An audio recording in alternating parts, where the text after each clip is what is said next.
smoke this tropical weed. B, I got the maddest of flavors. Don't think that the shit comes cheap. So, bitch, don't moan when I charge 15 for a D. Just a little nigga in his zone. Grind hard, can't stay on these streets. Mishmash and I'm doing it all. Dip splash and I'm getting in peak.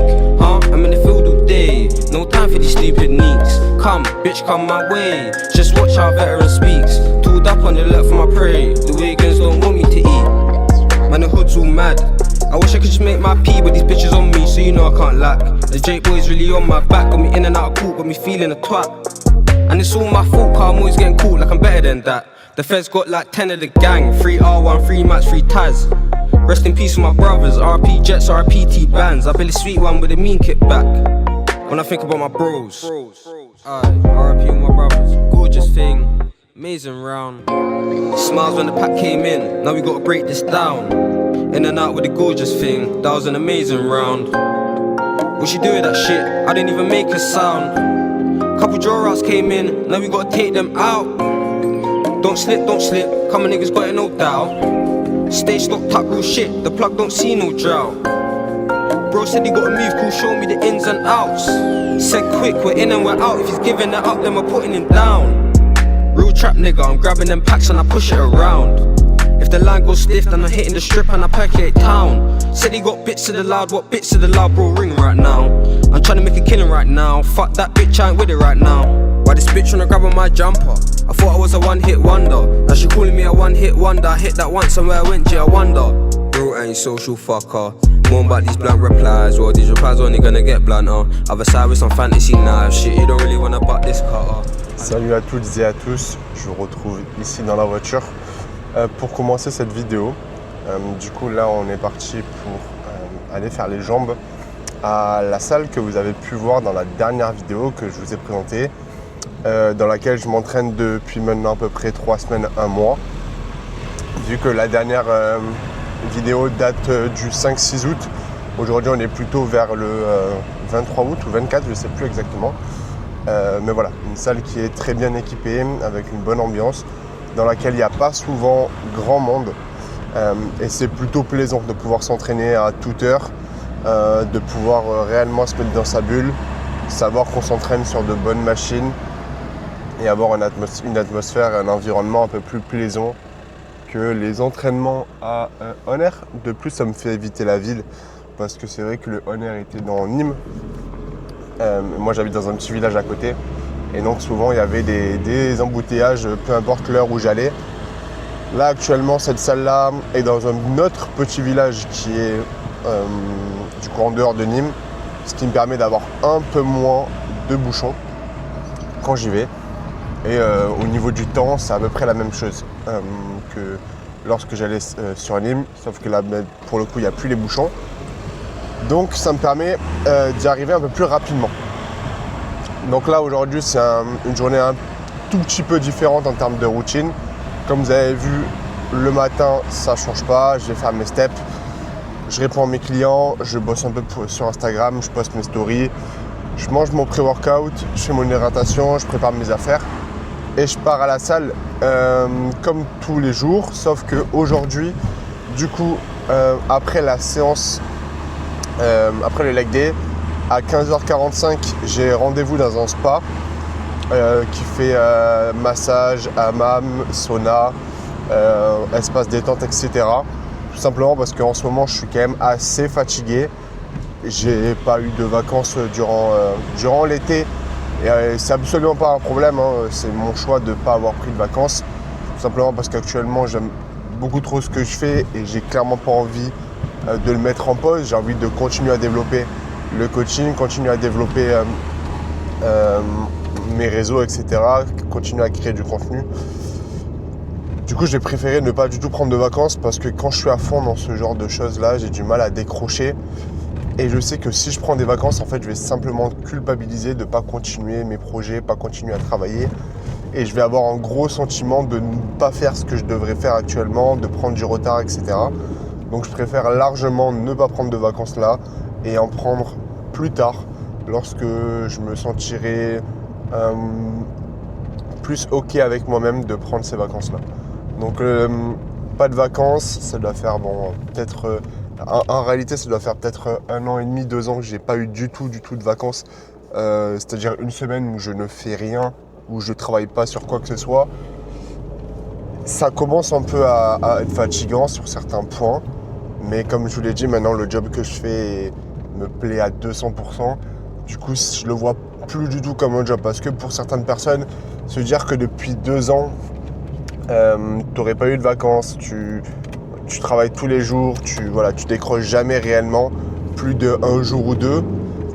Et encore, à part les compétitions, quand je suis parti en Espagne et aux Pays-Bas, j'ai pas eu vraiment de semaine où j'avais une routine différente, quoi.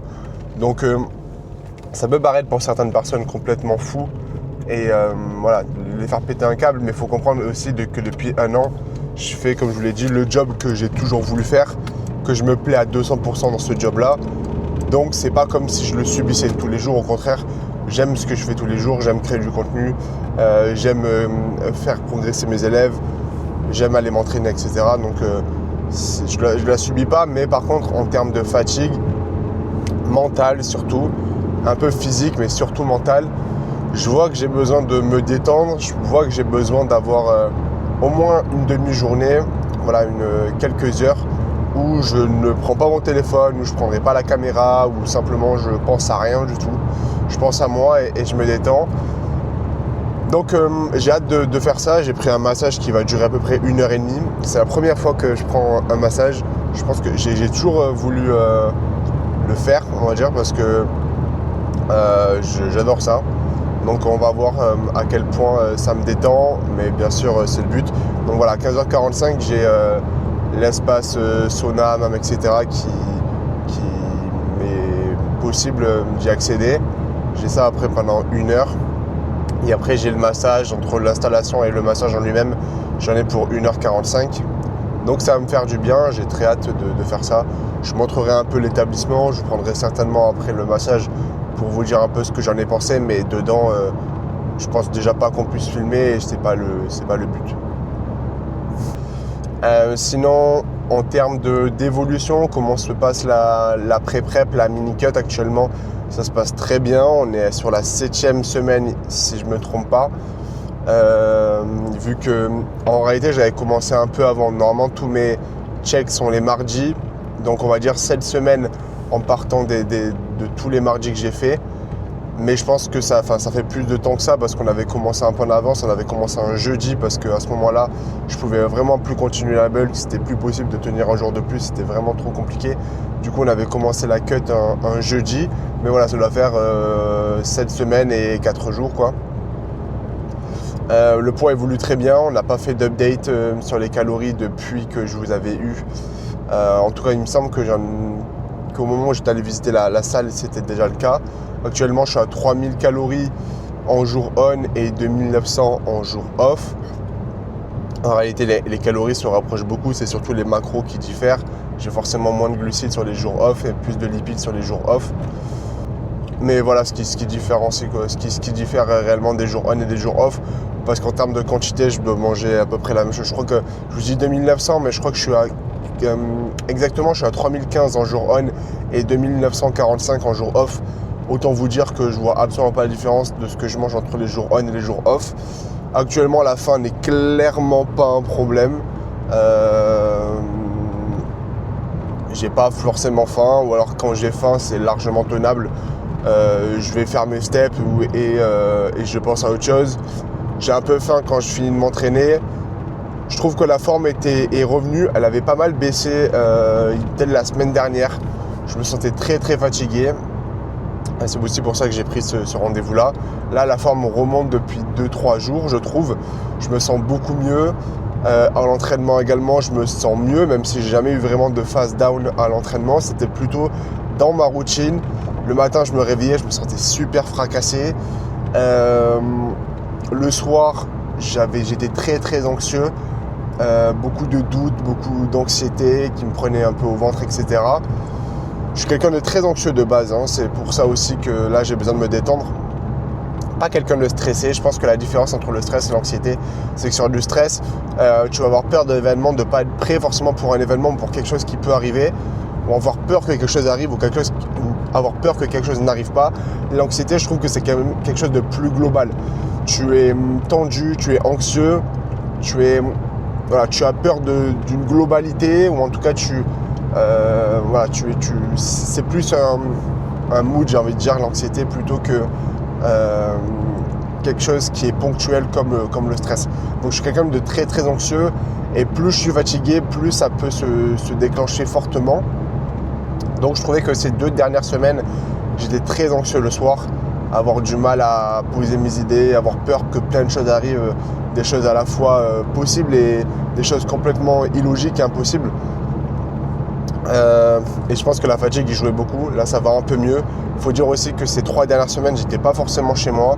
Donc j'avais une routine différente, dans un environnement différent, un lieu différent. Et je pense que ça a beaucoup joué également. Le fait que j'étais dans une maison qui était très très grande pour moi tout seul, chose que j'aime pas forcément.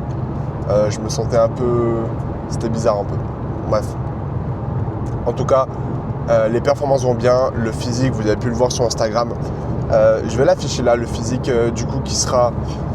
Aujourd'hui on est dimanche, je vous afficherai l'update physique à Jean de mardi. Comme ça sera le physique update le plus tôt au moment que... Enfin le dernier physique update sûrement que vous pourrez avoir avant que la vidéo sorte.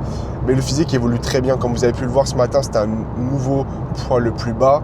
Je suis à 90,4. Donc le poids le plus bas avant ça c'était 90,5. Donc je suis très content par rapport à ça. Le physique bouge très bien, le poids bouge très bien. La semaine dernière, à peu près à la même date, on était plus vers les 91,6, 91,7.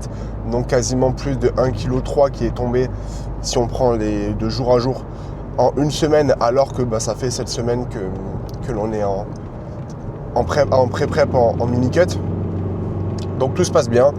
Même le poids a évolué plus vite que ce que l'on pensait avec Florian. Je pense que les calories peuvent rester largement telles quelles, mes steps également. Donc voilà, on va pousser également la mini-cut et la pré-prep jusqu'à 12 semaines, peut-être 13 je crois. Moi ça me dérange absolument pas. Le but c'est que déjà j'aimerais bien me voir un peu vraiment lean, mais très très très lean. Pas shred, je ne veux pas dire shred parce que shred pour moi c'est monter sur scène, et bien sûr je ne serai pas comme ça d'ici les 5 prochaines semaines, mais j'aimerais vraiment me voir très très lean, déjà pour qu'ensuite on puisse partir sur une base très lean pour attendre la prep qui arrivera sûrement vers mars-avril, mais également que je puisse avoir une idée un peu du look que je pourrais avoir dans un an sur scène.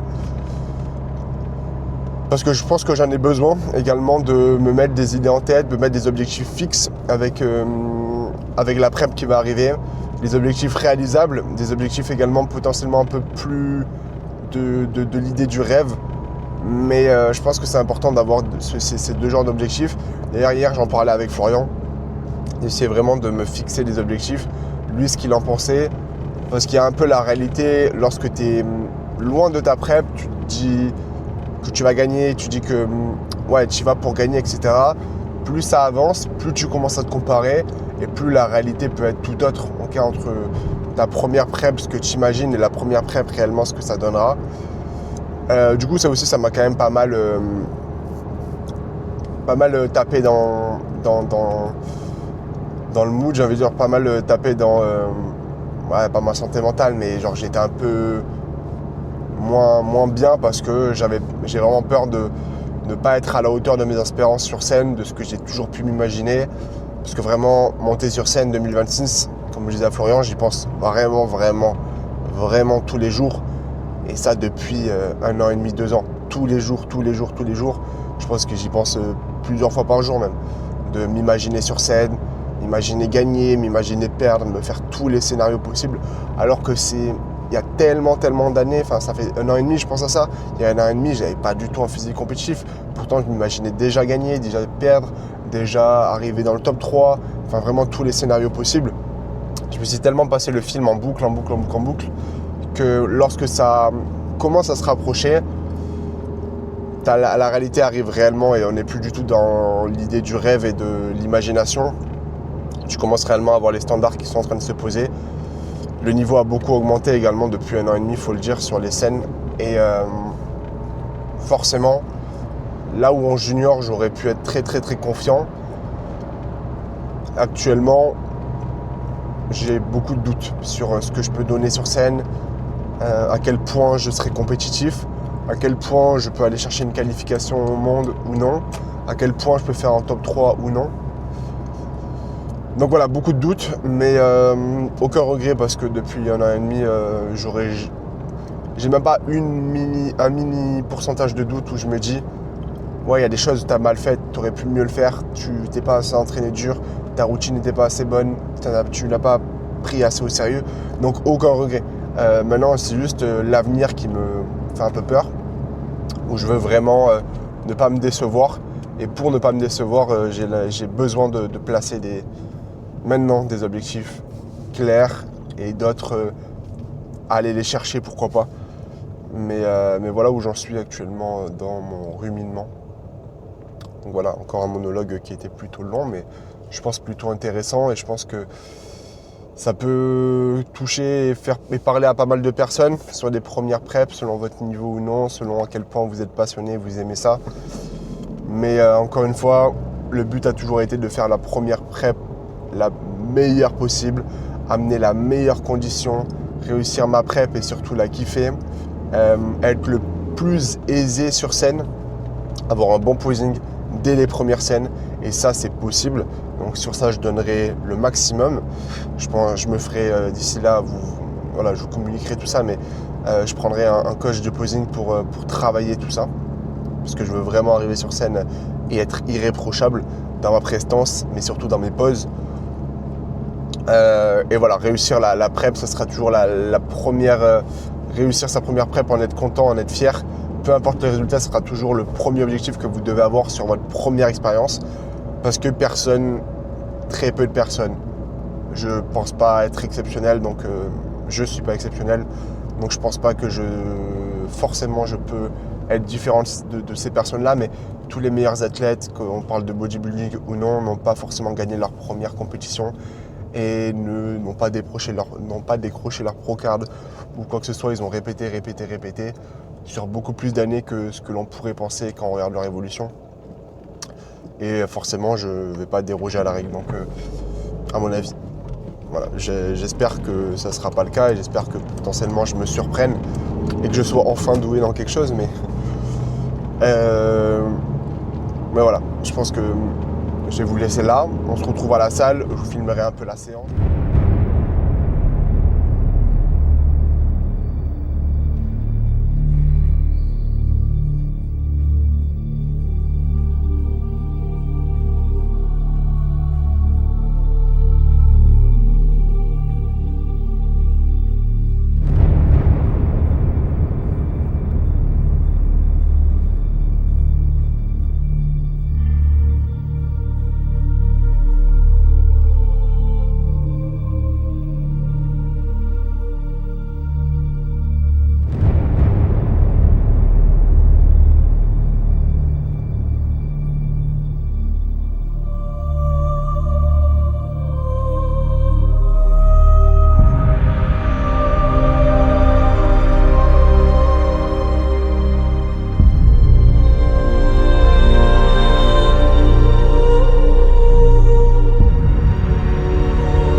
On se retrouve dans la voiture. Je suis sorti du massage et du spa et tout depuis à peu près une demi-heure, trois quarts d'heure. Au début, je voulais pas forcément prendre la caméra euh, parce que je me sens extrêmement bien, extrêmement serein, pas anxieux, un peu défoncé, un peu dans l'espace, surtout quand je suis sorti. Et je me rends compte que l'état va pas forcément durer, donc je préfère en parler maintenant à chaud plutôt que demain où forcément je serai plus du tout dans le mood et ce sera plus du tout réellement pertinent ce que je dirais. Mais ouais, ça m'a fait énormément du bien. C'était incroyable. Je me sentais vraiment dans l'espace. C'est un peu un sentiment bizarre dans le sens où j'ai pendant le massage et quand j'en suis sorti, peut-être les 10-15 minutes déjà au début, quand j'en suis sorti, un peu comme si j'étais même pas réellement dans ma vie avec les choses que je devais faire. Un peu comme si je recommençais quelque chose à zéro. C'était assez bizarre comme sentiment. Et surtout un sentiment de imperméabilité à toute pensée et tout sentiment négatif. Et ça, c'est assez fou même maintenant, hein. Ouais, je me sens super serein, super bien. Donc je pense que c'est quelque chose que je vais recommencer sur peut-être toutes les 5-6 semaines. Ça peut être quelque chose de très bien. Mais ouais, au niveau surtout de l'anxiété complètement disparu, même maintenant, moi forcément j'ai repris mon téléphone, j'ai eu des messages. Et donc le sentiment un peu de rater des choses a pu revenir, c'est un peu le sentiment tout le temps que j'ai, c'est si je fais pas, si je mets pas les stories, si je mets pas les publications, si je réponds pas sur Instagram ou quoi que ce soit, toujours l'impression de rater quelque chose, de pas être à l'heure, de pas faire le job, qu'on va me passer devant ou que ça va plus marcher pour moi. Au final, là, je vais rien poster ce soir parce que j'ai juste pas envie, j'ai juste envie de chill, je vais faire mes steps, répondre à mes clients et ça sera tout. Et il va rien se passer demain, ça sera le même jour, ça sera un jour comme un autre, il n'y aura pas eu de différence. Je dis pas que c'est ce qu'il faut que je fasse tout le temps, mais il faut que c'est ce que j'apprenne à faire aussi des fois de complètement lâcher tout, lâcher prise. Et là, ça m'a clairement permis.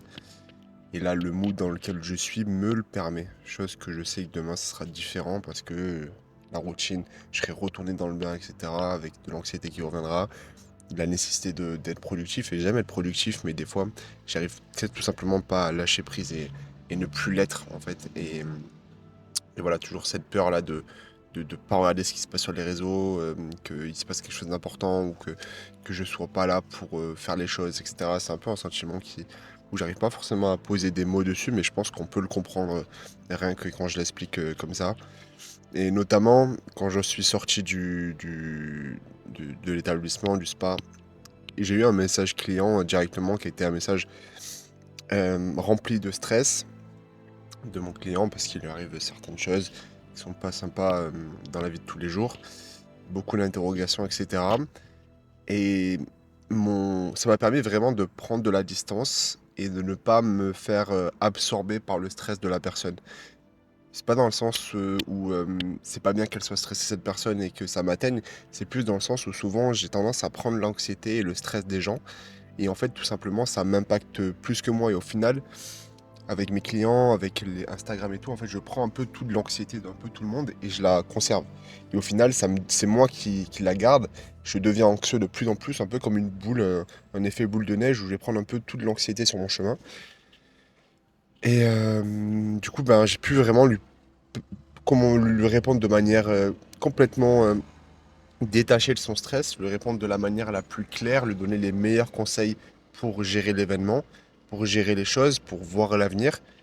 Et je pense que c'est quand même important de le faire. J'essaye toujours, je m'efforce de toujours être détaché de ses sentiments personnels, mais ça peut être un peu compliqué, notamment quand on est dans le bain, et ça de partout, que ce soit les clients ou les posts que tu vas faire sur Instagram, la sincérité que tu vas mettre dedans, ce que tu vas écrire, pourquoi tu fais ce post-là. Mais voilà, ouais, le sentiment est vraiment apaisant, c'est le mot. Là, je suis très apaisé. Je pense que ça se voit, ça doit peut-être à mes yeux, je sais pas. Mais je sais que quand je suis sorti, J'étais dans l'espace, vraiment dans l'espace, et ça fait tellement du bien. En fait, j'arrive pas à lâcher prise de manière générale dans tout ce que je fais. Quand je fais quelque chose, je le fais tout le temps à 2000%. Quand je me lance dans quelque chose et que j'aime cette chose-là, et que j'ai des objectifs et que je veux à tout prix les atteindre, je vais... je vais ah, c'est plus que... En fait, je vais mettre toute ma vie pour réussir. Là, donc là, que ce soit le coaching, que ce soit le bodybuilding, quand j'étais ingénieur, que ce soit l'ingénierie, j'y mettais vraiment toute ma vie, les études, toute ma vie.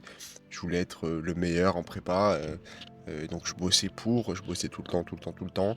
Et pareil, quand je décrochais des bouquins, des études, voilà, de ce que j'avais à faire le soir, en plus des cours, c'était exactement le sentiment que j'ai aujourd'hui, c'est-à-dire le sentiment de ne pas faire le taf, le sentiment de culpabilité assez fort.